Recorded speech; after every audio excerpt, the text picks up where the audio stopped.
안녕하세요. 손해사정사 한치용입니다. 자, 자동차 보험 오리엔테이션 시작해 보도록 하겠습니다. 주 내용은 자동차 보험의 공부 방법이 되겠고요. 손해사정사 시험의 기본적인 공부 방법은 통합 오리엔테이션을 참고해 주시면 되겠습니다. 자, 역시 구조와 원리 한번 보고 실전으로 넘어가 보도록 할 텐데요.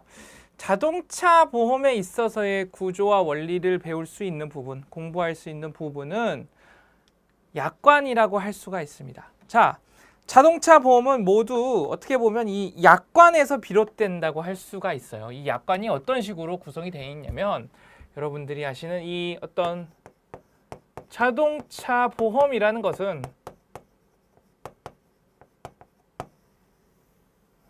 크게 두 가지로 나눌 수가 있습니다.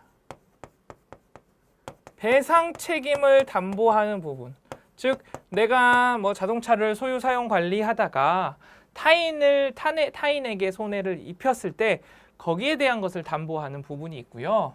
그리고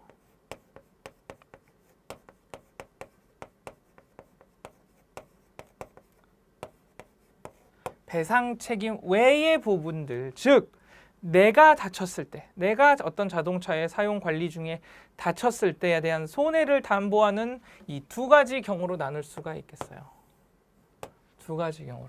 자, 이 배상 책임은 또 사람이 다쳤을 때 대인 배상과 자동차에 관한 대물 배상이 있습니다.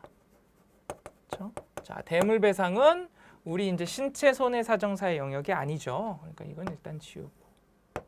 자, 이 배상 책임 외에 역시 자기가 다쳤을 때와 내 신체가 다쳤을 때와 차량이 다쳤을 때가 있겠죠. 그래서 그 차량이 손해난 부분 담보하는 것, 자기 차량 손해죠. 그 부분을 제외하고 신체에 관한 부분만 보면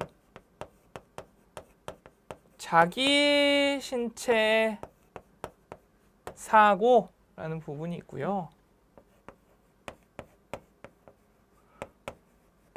무보험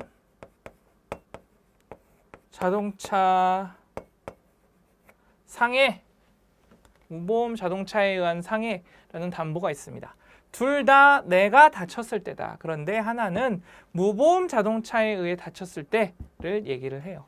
자, 그렇다면 이 담보들이 있고 대인 배상이 이제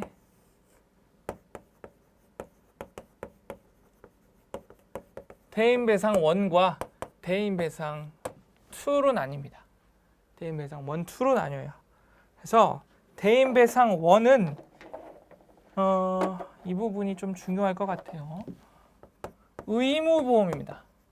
가입이 강제되어 있어요. 강제되어 있어요. 어떤 거에서? 법적으로 강제되어 있습니다. 자동차 손해배상보장법이라는 자배법에 의해서 법적으로 강제되어 있어요. 그래서 자배법상의 어떤 운전자가 자배법상의 법적인 책임이 발생했을 때 담보되는 것이 이 대인배상원입니다. 그래서 이 대인배상원은 한도가 있어요. 한도가. 즉 자배법의 취지가 자동차 사고가 났을 때 최소한 피해자에게 이 정도 보장 배상해줘야 된다라는 것이에요. 그래서 거기에 대한 최소한의 보장을 담보하는 것이 이 대인배상원입니다. 대인배상원. 그래서 한도가 있겠죠. 그래서 드는 것이 2입니다. 한도가 있기 때문에 한도를 초과하는 손해가 발생했을 때 이 대인배상 2를 들게 돼 있어요. 그래서 이 대인배상 2는 임의적으로 자기가 가입을 하고 설정을 할 수 있습니다. 그래서 어떤 초과적인 손해 보상을 하고요. 그렇기 때문에 자배법상의 책임으로 한정 짓는 것이 아니라 어떤 법률상의 책임이라고, 법률상의 배상 책임이라는 표현을 써요. 법률상의 배상 책임. 이런 식으로 구성이 되어 있다. 이런 식으로. 그래서 크게 4가지에 대해서 배울 겁니다. 4가지에 대해서. 그리고 사고가 났을 때 내가 사고가 나면 여기에도 해당되고 여기에서도 보상받고 여러 담보들에서 보상을 받게 되겠죠. 그래서 그러한 관계들, 계산들 뭐 이런 것들에 대해서 주로 배우시게 될 거예요. 그래서 이런 것들이 구조다.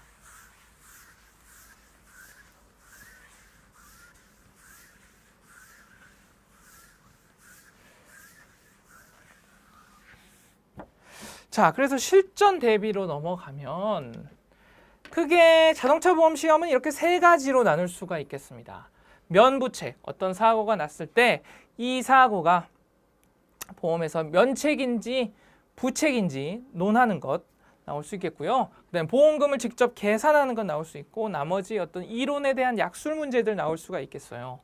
자, 면부책에 대한 이야기 뭐냐면 보상 책임을 논하라 이런 얘기가 되겠죠. 그래서 아까 우리 잠깐 나왔지만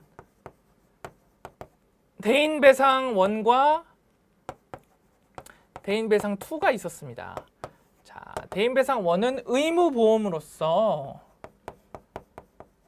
자배법, 자동차 손해배상보장법, 자배법의 어떤 책임을 담보를 해요. 자, 대인 2는 그것을 초과하는, 그것을 다 포함하는 어떤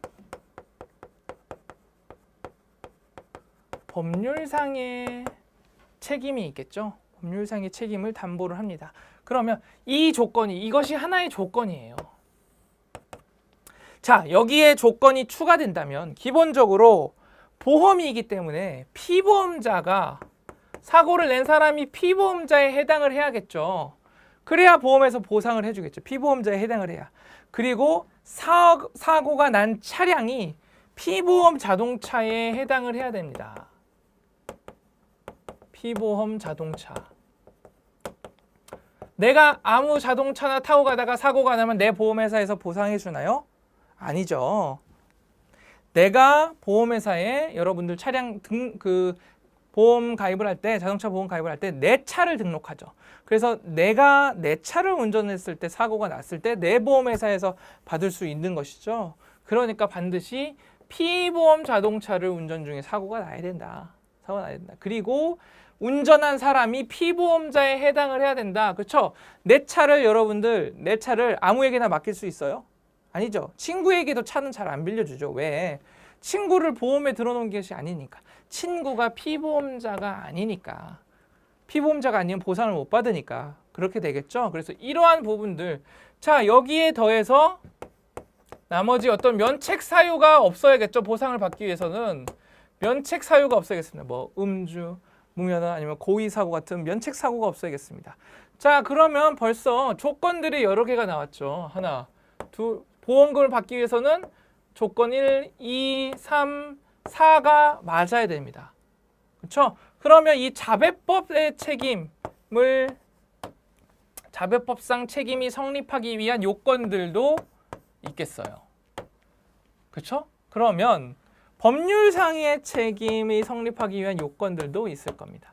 즉, 면부책이라는 것은 이런 것들에 대해서 하나씩 조건 하나씩 논하면서 결론적으로 그렇기 때문에 면책이다, 부책이다 라고 다루는 문제가 되겠어요.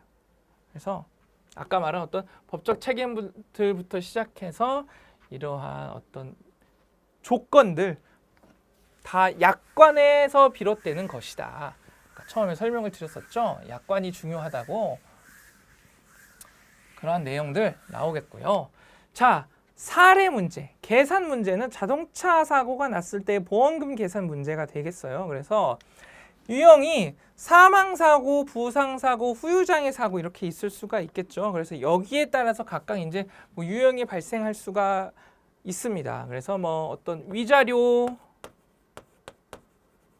뭐 일을 못함으로써 내가 이제 입원을 해야 되니까 발생하는 어떤 휴업 손해,